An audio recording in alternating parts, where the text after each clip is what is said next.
और बच्चों, कैसे हो? आज हम लोग प्रताप नारायण मिश्र द्वारा रचित बात पाठ का जो भाग बचा हुआ है व्याख्या का, उसको पढ़ेंगे। पिछली कक्षा में हम लोगों ने ये वाला पैराग्राफ पढ़ा था जिसके अंत में है मक्खी चू सुधा तथा उदास स्वल्पी का पुरुष युद्धोत्साही एवं युद्धप्रिय शांतिशील कुमार्गी सुपथगामी अथच सुपंथी कुराही इत्यादि बन जाते हैं। आज हम लोग यहाँ से शुरू करेंगे। इस पाठ में हम लोग बात के महत्व को पढ़ रहे थे कि हम लोगों के मुख से जो बात निकलती है वो कितनी ज़्यादा महत्वपूर्ण है। तो आगे का पैराग्राफ देखते हैं। बात का तत्व समझना हर एक का काम नहीं है और दूसरों की समझ पर आधिपत्य जमाने योग्य बात गढ़ सकना भी ऐसो वैसों का साध्य नहीं है। दोस्तों, यहाँ ये कहना चाह रहे हैं लेखक कि बहुत सारे लोग ऐसे होते हैं जो अपनी बात से दूसरों के ऊपर बहुत ज़्यादा प्रभाव छोड़ते हैं और लोग उनके अनुयायी बन जाते हैं, उनके अंतर्गत रहकर काम करना पसंद करते हैं।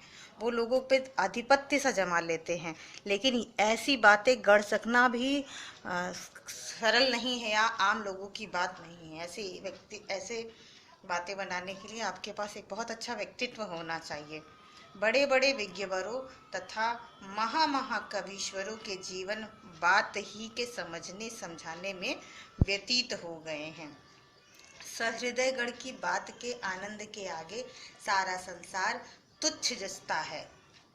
सहृदयगढ़ के बात के आनंद के आगे यानी जो लोग हृदय से अच्छे हैं, व्यवहार से अच्छे हैं, दूसरों के दुख को समझते हैं, वो लोग, इनकी जो बातें होती हैं उनके आगे जो संसार है वो तुच्छ है, मतलब कुछ भी नहीं है। बालकों की तोतली बातें, सुंदरियों की मीठी मीठी प्यारी प्यारी बातें, सत कवियों की रसीली बातें, सुवक्ताओं की प्रभावशालिनी बातें, जिनके जी को और न कर दें, उसे पशु नहीं पाषाण खंड कहना चाहिए। यहाँ कहना चाह रहे हैं लेखक कि ये जो बातें हैं, चाहे बच्चों की तोतली बातें हों, चाहे सुंदरियों की मीठी मीठी बातें हों, चाहे कवियों की बातें हों या अच्छी प्रवचन देने वाले जो लोग हैं, अगर कोई व्यक्ति इनके बातों से प्रभावित नहीं होता है तो वो फिर किसी के बात से भी प्रभावित नहीं हो सकता। और ये मान के चलना चाहिए कि फिर उसका जो हृदय है वो हार्ड मांस का बना हुआ नहीं है, वो पत्थर का बना हुआ है। आगे खंडा कहना चाहिए, क्योंकि कुत्ते बिल्ली आदि को विशेष समझ नहीं होती तो भी पुचकार के तू तू पूसी पूसी इत्यादि बातें कह दो तो भावार्थ समझ के यथा सामर्थ्य स्नेह प्रदर्शन करने लगते हैं।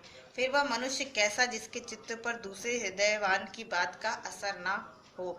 यानी जो जानवर हैं, जो बोल नहीं सकते, अपने भावों को बहुत अच्छे से प्रकट नहीं कर सकते, अगर उनसे भी स्नेह पूर्वक प्यार से बातें की जाए तो वो बातों को समझते हैं, उसके अर्थ को समझते हैं और जितनी उनके अंदर सामर्थ्य होती है वो उस तरह अपना भाव प्रदर्शन करते हैं। आपने देखा होगा कि कुत्ते जब किसी को घर का कोई सदस्य आता है जिसे वो जानते हैं, पहचानते हैं, तो वो खुशी से अपनी पूंछ हिलाने लगते हैं।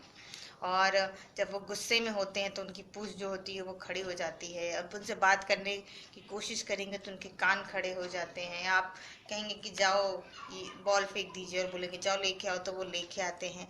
कहने का मतलब ये है कि जब जानवर आपकी बातों को समझ लेता है, तो प्यार की जो भाषा है वो जानवर समझ लेता है, तो अगर इंसान नहीं समझता है तो ये कहना गलत नहीं है कि वो मनुष्य नहीं है, पाषाण खंड है। अंतिम पैराग्राफ। एक हम लोग हैं जिन्हें आर्य कुल रत्नों के अनुगमन की सामर्थ्य नहीं है, किंतु हिंदुस्तानियों के नाम पर कलंक लगाने वालों में भी सहमार्गी बनने में घिन लगती है।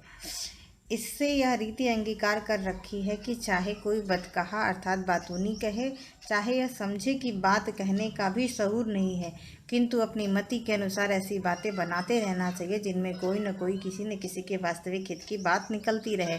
पर खेद है कि हमारी बातें सुनने वाले उंगलियों पर ही गिनने भर को है। इससे बात बात में ये बात निकालने का उत्साह नहीं होता। अपने जी को क्या बने बात, जहाँ बात बनाए न बने इत्यादि विदग्धा लापों की लेखनी से निकली हुई बातें सुना के कुछ फुसला लेते हैं और बिन बात की बात को बात का बतंगड़ समझ के बहुत बात बढ़ाने से हाथ समेट लेना ही समझते हैं कि अच्छी बात है। यहाँ लेखक ये कहना चाह रहे हैं कि बहुत बार ऐसा होता है कि जो लोग हैं, हम अपनी बात को दूसरों के सामने प्रस्तुत करते हैं लेकिन वो हमारी बातों को सुनने के लिए तैयार नहीं होते हैं। लेकिन ये करना चाहिए, व्यक्ति को प्रयास करते रहना चाहिए और बातों के बीच में ऐसी ऐसी बातें निकालते रहना चाहिए जिससे लोगों के हित की बात निकलती रहे। लेकिन ये बात अलग है कि ऐसे लोग बहुत कम होंगे या गिनतियों पर होंगे जो हमारी इस बात को सुने, उत्साह से सुने और उस पर अमल करें। लेकिन फिर भी व्यक्ति को हमेशा ऐसा प्रयास करते रहना चाहिए। ये पाठ बच्चों आज यहीं ख़त्म हो गया है और हम आप लोग को होमवर्क दे देंगे। अब मिलेंगे अगली कक्षा में। आज के लिए इतना ही, धन्यवाद।